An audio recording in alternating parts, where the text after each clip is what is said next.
The conference room went dead silent the second Ryan Caldwell, the billionaire CEO of Caldwell Innovations, looked me straight in the eyes and said the words that ended everything. "Alex, you're fired, effective immediately." I stood there frozen in my charcoal suit, heart hammering against my ribs. 5 years of 3 a.m. strategy sessions and quiet loyalty flashing through my mind like a reel I couldn't pause. The live camera lights from the quarterly press stream burned hot on my face, and every executive around the long mahogany table stared as if I had already vanished. Ryan's jaw was tight, his usual calm mask cracked just enough for me to see something raw underneath, but he didn't flinch. He simply nodded toward security at the door, and that was it. My career, my paycheck, my entire identity in this gleaming Manhattan tower gone in one sentence. I managed to keep my voice steady when I asked why, but the answer never came. Instead, Ryan turned to the cameras and said he would address the company's future direction in 10 minutes. I walked out with my head high, briefcase feeling like it weighed 1,000 pounds, the whispers already starting behind me like static electricity. Down in the lobby, my phone exploded with notifications. Colleagues texting in disbelief, my mother in Texas already calling because someone had clipped the moment and posted it online. I ignored everything and stepped into the crisp October air of Midtown, the skyscrapers stretching up like indifferent judges. 5 years ago, I had been a wide-eyed 23-year-old from a small town outside Austin, fresh out of NYU with nothing but a cheap suit and a scholarship debt. Ryan had taken a chance on me during an internship when no one else would, and I had repaid him by becoming the person who remembered every investor's coffee order and every board member's kid's soccer schedule. Somewhere along the way, the late nights turned into something I couldn't name. A glance that lingered too long, a hand on my shoulder that felt heavier than professional. I never said a word. Ryan Caldwell was the face of American tech success, photographed with models at galas, rumored to be dating half of Manhattan's elite. I was just Alex Thompson, the guy who kept his calendar perfect and his feelings locked in a drawer. By the time I reached my apartment in Hell's Kitchen, the news was everywhere. Caldwell Innovations CEO fires longtime assistant Liv. I dropped onto the couch and stared at the ceiling, replaying the moment. Why fire me? I had done nothing wrong. The only thing I could think of was the email I had accidentally left open on his desk yesterday. The one from my brother back home asking if I was still hiding who I really was in that godless city. Ryan had seen it. He had read every word. My stomach twisted. I poured a glass of water and tried to breathe. The doorbell rang an hour later. I opened it expecting my neighbor, but there stood Ryan Caldwell in the hallway, tie loosened, eyes darker than I had ever seen them. "We need to talk," he said, voice low. Before I could answer, he stepped inside and closed the door behind him. Ryan didn't sit down. He paced my small living room like a caged lion. The same man who commanded billion-dollar deals now looking lost among my second-hand furniture. "I had to do it," he finally said, running a hand through his dark hair. "The board found out about the photos." My blood ran cold. 2 months ago, after a late-night strategy session, we had shared one beer, too many, and ended up on the rooftop terrace of the office building. Nothing happened, just talk, laughter, and then a moment where his hand brushed mine and neither of us pulled away. Someone with a telephoto lens had captured it from across the street. The images weren't explicit, but they were intimate enough to start rumors inside the company. Ryan had been fighting to keep them buried, but a rival investor threatened to leak them unless he cleaned house. Firing me was the fastest way to distance the company from any scandal. I thought if I made it public and ugly, they'd drop it, he admitted, voice cracking for the first time in 5 years I had known him. But I couldn't let them destroy you. I sank onto the couch, the pieces clicking together. All the extra projects he gave me, the way he always asked me to stay late, the quiet dinners where we talked about everything except what we were both feeling. It had never been one-sided. Ryan Caldwell, the man Forbes called the most eligible bachelor in tech, had been carrying the same secret I had. He sat down across from me, elbows on his knees. "I've spent 35 years pretending. My father still thinks I'm going to marry some socialite and produce heirs for the family name. The board thinks a gay CEO would tank the stock. And you, God, Alex, you were the only person who ever made me want to stop pretending. His confession hung in the air between us, heavier than any boardroom silence. I wanted to be angry about the firing, but all I felt was a strange relief that the pretending was finally over for at least one of us. That night, we talked until the city lights dimmed. He told me about the summer he was 17 and his father caught him kissing the neighbor's son, the beating that followed, the boarding school that was supposed to fix him. I told him about my conservative Texas family, who still sent me church pamphlets every Christmas. We didn't touch, didn't cross any lines, just two men finally saying the words out loud. When he left at dawn, he promised he would fix the mess he had made. I believed him because I had never known Ryan to break a promise. The next morning, the headlines changed. Caldwell to address personal matter at noon press conference. My phone wouldn't stop ringing. I turned it off and went for a run along the Hudson, trying to outpace the fear that everything we had just uncovered was about to explode in our faces. The press conference was streamed live on every major network. I watched from my apartment, coffee gone cold in my hand. Ryan stood at the podium in a Navy suit, the same calm authority that had built an empire now aimed at something far more personal. I have a statement to make about yesterday's events, he began, and the room of reporters leaned forward. He didn't read from notes. Alex Thompson was not fired for incompetence. He was fired because I was afraid. Afraid that the feelings I have carried for him for years would become public and cost the company everything I built. But I was wrong. Cameras flashed like fireworks. My heart stopped. I am in love with Alex Thompson. He is the best man I have ever known, and I will not hide it anymore. Effective immediately, I am stepping back from day-to-day operations so the board could decide the company's future without this distraction. Alex, if you're watching, I'm sorry for the way I handled it.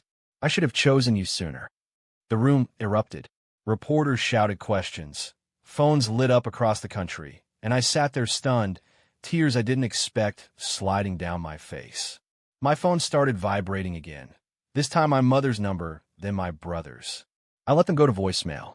Ryan had just torched his carefully constructed image for me, and I had no idea how to feel anything but terrified and grateful at the same time. Within hours, the internet split in two. Half called it a brave new era for corporate America. The other half dragged both of us through the mud with old photos and speculation.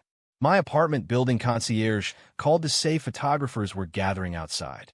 I packed a bag and took the train to a friend's place in Brooklyn, needing space to breathe. That evening, Ryan showed up at the brownstone, eyes tired but determined. We sat on the stoop under the streetlights, and he told me the board had already called an emergency meeting. Some members wanted him out completely. His father had left 3 angry voicemails. But Ryan didn't regret the words. For the first time in my life, I feel free, he said, and when he reached for my hand, I let him take it. The touch was simple, warm, and more real than any boardroom handshake we had ever shared. We didn't kiss, didn't need to.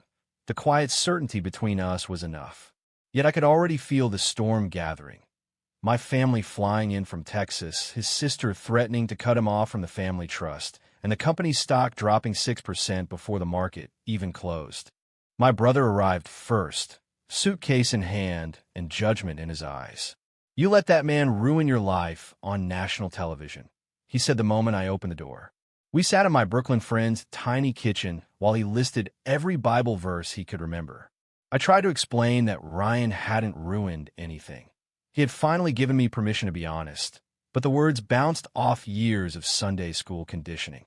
By the time my mother called on speakerphone, the conversation had turned into an intervention. She cried the way only Southern mothers can, asking what she had done wrong to make me this way. I hung up feeling smaller than I had since high school. Ryan was fighting his own war on the Upper East Side. His father flew in from Connecticut and threatened to rewrite the will. The board voted to remove him as CEO pending an internal review. Through it all, Ryan kept texting me one sentence: "We choose us." Then came the betrayal I never saw coming. My college roommate, now a junior analyst at Caldwell, leaked private emails between Ryan and me to a tabloid. The messages were innocent.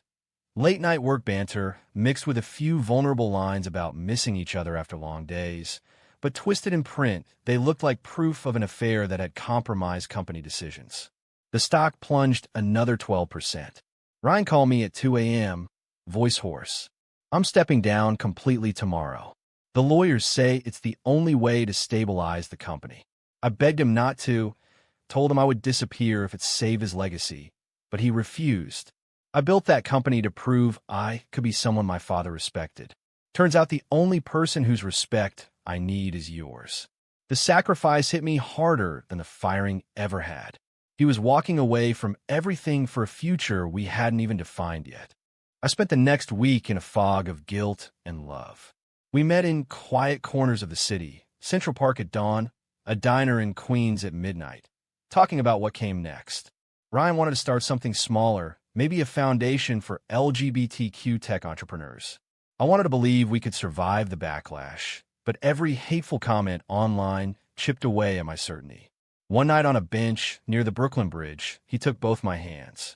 I've spent my whole life calculating risk. This is the first time the risk feels worth it. For the first time since the press conference, I let myself cry in front of him, and he simply held me until the city quieted around us. The separation came anyway. Ryan's lawyers advised him to leave New York for a while to let the media storm die down. He chose a small house in the Hudson Valley, 2 hours north, and asked me to come with him. I said no. My family was still calling daily, my mother sending packages of church newsletters, and my brother threatening to fly up again. I needed time to stand on my own feet without being the guy who toppled the billionaire. So Ryan left alone, and I took a job at a small nonprofit in Brooklyn helping queer youth find tech apprenticeships. The work felt right, honest in a way corporate life never had. Every weekend, I drove upstate, and every weekend the distance between visits grew easier to bear because we were building something real. We cooked terrible dinners, walked the quiet roads, and talked about the versions of ourselves we had hidden for so long.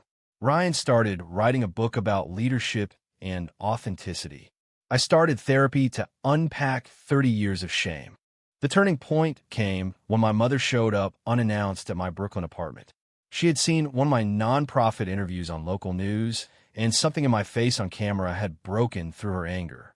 We sat on the fire escape, and she listened, really listened, while I told her about the nights I cried in college dorms wondering why I couldn't be normal. She didn't agree, didn't suddenly wave a rainbow flag, but she hugged me before she left and said, "I just want you to be happy, baby." It wasn't full acceptance, but it was a crack in the wall I had lived behind my whole life. Ryan's sister reached out next, a terse text inviting us both to Christmas in Connecticut if we wanted. Small steps, but steps forward. One rainy Saturday in the valley, Ryan and I sat on the porch watching the river. He told me he had turned down 3 offers to buy what was left of his old company. "I don't need the empire anymore," he said. "I just need the man who helped me see I was never broken." I finally understood the depth of his sacrifice and the courage it took to choose love over legacy. We didn't need grand gestures anymore. The quiet certainty between us had become home. Spring arrived early that year, cherry blossoms lining the streets of the small Hudson Valley town where we had quietly made a life. Ryan's book was climbing the bestseller list, not because of the scandal, but because people were hungry for stories of men who refused to hide. My nonprofit had expanded to 3 cities, and I had started mentoring young assistants who reminded me of the scared kid I used to be. We still faced stares in restaurants and the occasional ugly comment online, but the noise had become background static. One Saturday morning, Ryan woke me with coffee and a simple request. "Come with me to the city. There's something I want to show you." We drove down the Taconic under a sky so blue it hurt to look at. In Manhattan, he led me to the rooftop terrace of the old Caldwell building, the same place where our story had almost ended before it began. The company had new ownership now, but they had let Ryan keep access for one afternoon. He pulled me to the railing overlooking the skyline that had once defined his entire world. 5 years ago, I stood here terrified of what I felt for you," he said, voice steady. "Today, I stand here free." Then he did something I never expected. He dropped to one knee and opened a small black box. Inside was a simple platinum band. "Alex Thompson, will you build whatever comes next with me?" No cameras, no press, just us and the city humming below. I said yes before the question was fully out, and when he slipped the ring on my finger, the world felt suddenly perfectly right. We stood there wrapped in each other's arms as the sun warmed our backs. Two American men who had walked through fire and come out the other side, still holding on. True or false? One man's courage to love openly can heal more wounds than silence ever could.